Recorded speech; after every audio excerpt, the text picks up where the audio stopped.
নমস্কার বন্ধুরা, তোমরা সবাই কেমন আছো? আশা করি তোমরা সবাই ভালো আছো। আমিও খুব ভালো আছি। আমার নাম তিন্নি। এটা আমার ফার্স্ট টাইম ব্লগ। আমি প্রথম আজ থেকে ব্লগ শুরু করলাম। জানি না কেমন কি করতে পারবো, সবার ভালো লাগবে কি না, তাও আমি চেষ্টা করব যেন সবার ভালো লাগে। আমি ব্লগে দেখাবো সারাদিন আমি কি কাজকর্ম করি। আমার একটি ছোট মেয়ে আছে, তাকে নিয়ে আমার সব কাজকর্ম কী করে করি না করি সবাই দেখবে তোমরা। তো এখন ঘড়িতে বাজে সকাল 9টা। আমি 9টার থেকে এই ব্লগটা শুরু করলাম। প্রথমেই আমি বিছানাটাকে পরিষ্কার করে নেব, কারণ বিছানা পরিষ্কার না থাকলে মনে হয় না যে কোনো কাজকর্ম হয়েছে। যদি বিছানাটা পরিষ্কার থাকে না, তাহলে মনে হয় কি যে অনেকটা কাজ এগিয়ে গেছে। তো সেজন্য আমি আগে বিছানাটাকে পরিষ্কার করে নেব, তারপরে আস্তে আস্তে সব কাজকর্ম শুরু করব।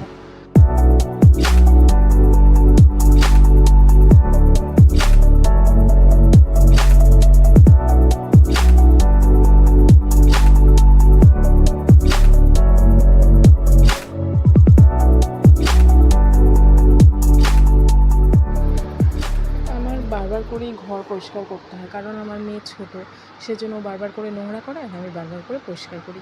বারবার করেই ও নোংরা করে দেয় ঘর। তো এই ড্রেসিং টেবিলটা আমি ডেলি দিনই মুছি, না মুছলে কেমন ভালো লাগে না, ধুলো ধুলো পড়ে যায়। ডেলি দিন সব সরিয়ে মুছি না, মানে দুদিন পর পর ধরো জিনিসপত্র সরালাম, সরিয়ে মুছলাম, কারণ ডেলি দিন সরিয়ে মুছতে গেলে সময়ও বেশি লাগে। তার জন্য আমি ডেলি দিন মুছি না, আমি দুদিন পর পর পরিষ্কার করি। আর এমনি সাইড দিয়ে সব মুছে রাখি। ঘর দুয়ার সব ঝাড়ঝাঁটা দিয়ে পরিষ্কার করব। আর ঘর আমি ডেলি দিনই মুছি, কারণ আমার মেয়ে নিচে বসে, নিচে খেলাধুলা করে, ধরো এই জিনিস ওই জিনিস নিচের থেকে পড়ে যাচ্ছে, পট করে তুলে মুখে দিয়ে দিচ্ছে, তার জন্য আমাকে সব দিক পরিষ্কার পরিচ্ছন্ন করেই রাখতে হয়। আমার ফার্স্ট ব্লগ আজকে, জানি না কেমন কী করতে পারবো, চেষ্টা করব যেন ভালো মতন করতে পারি। অনেক দিন থেকেই আমি ভাবছিলাম যে আমি একটা ব্লগ চ্যানেল খুলব, কিন্তু মানে হয়ে ওঠেনি যে আমি পারবো কি না পারবো। তো তখন ভাবলাম যে না, সবাই যখন করছে আমিও করেই দেখি, যদি ভালো হয়, ভালো মতন করতে পারি। সেজন্য আজ থেকে আমি শুরু করলাম ব্লগ করা।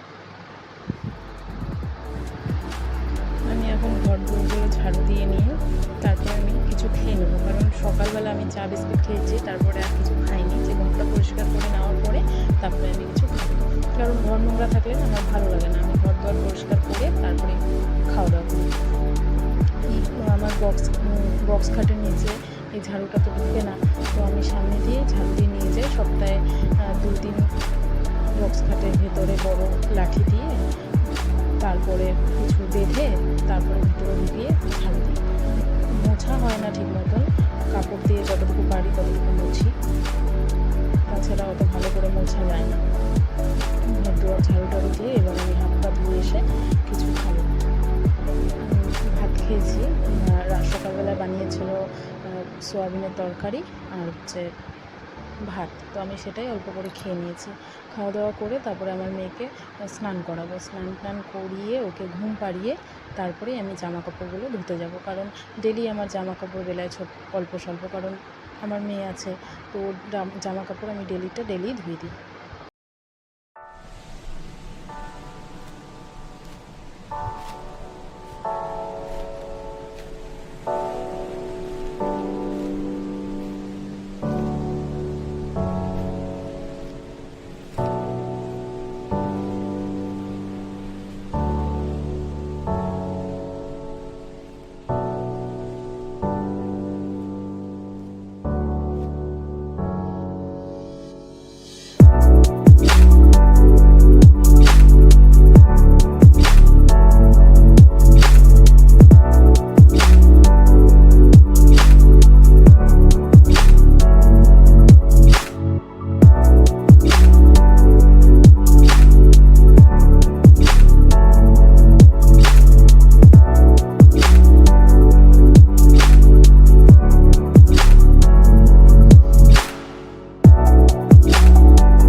আজ আমার খুব একটা জামা কাপড় বেরোয়নি, অল্প কয়েকটাই বেরিয়েছে।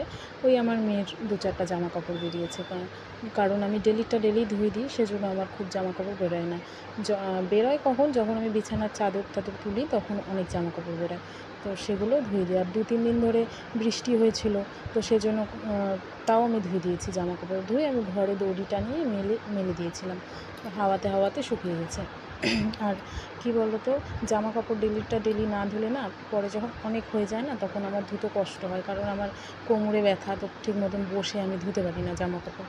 তো অল্প যখন বেরোয় তখনই আমি কেচে ধুয়ে দিই। এখন সব জামা কাপড়গুলো ধুয়ে আস্তে আস্তে সব মেলে দেবো। মেলে দিয়ে তারপরে আমি ঘরটাকে মুছে আমি রান্না করে নেবো, কারণ আমি ভেবেছিলাম যে স্নান করেই রান্না করব, কারণ আজকে খুব গরম, তো স্নান করে যদি আমি রান্না করতে যাই তাহলে আমাকে আবার স্নান করতে হবে। আর স্নান করে রান্নাটা আমি খুব কমই করি। স্নানের আগেই আমি রান্না বান্না সব কাজকর্ম সেরেই আমি স্নান করি, কারণ স্নান করার পরে না কোনো কাজ করতে ভালো লাগে না। স্নানের আগেই সব কাজকর্ম শেষ করে একদম পরিষ্কার হয়ে ফ্রেশ হয়ে থাকতে ভালো লাগে। কারণ ওই এত গরমের মধ্যে এখন যদি আমি স্নান করে রান্না করতে যাই, তাহলে আমি ওই ঘেমে ধুয়ে ওই একই হয়ে যাবো। তো আজকে আমি চিকেন রান্না করব। জামা কাপড়টা ধুয়ে নিয়ে তারপরে আমি হাত পা ধুয়ে ফ্রেশ হয়ে তারপর সব জামা কাপড় ধুয়ে মেলে দিয়ে আমার জামা কাপড় ধোয়া কমপ্লিট। এবার আমি হাত পা মুখ চোখ ধুয়ে এসে একটু বসবো, একটু জল খাবো, কারণ গরম পড়েছে, তো হাঁপিয়ে গেছি পুরো। তো একটু 5 মিনিট বসে তারপরে আমি যাব রান্নাঘরে রান্না করতে।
তোমাদের দেখাতে পারিনি, আমার মেয়ের কাছে ফোন ছিল। এখন আমার মেয়েকে ঘুম পাড়াবো, আমি একটু শুবো। তোমাদের সাথে আবার বিকালে দেখা হবে।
7:30 বাজে।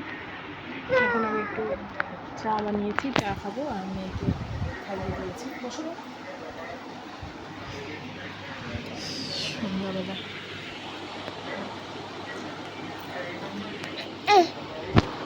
তো বিকেলের পরে আর তোমাদের সাথে ব্লগটা কন্টিনিউ করা যায়নি, তো একবারে সন্ধ্যাবেলায় তোমাদের সাথে দেখা হলো।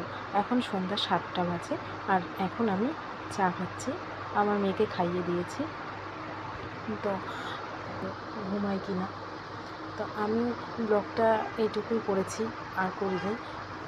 জানি না তোমাদের কেমন কি লাগবে না লাগবে, যদি ভালো লাগে তাহলে ব্লগটা প্লিজ কন্টিনিউ দেখো।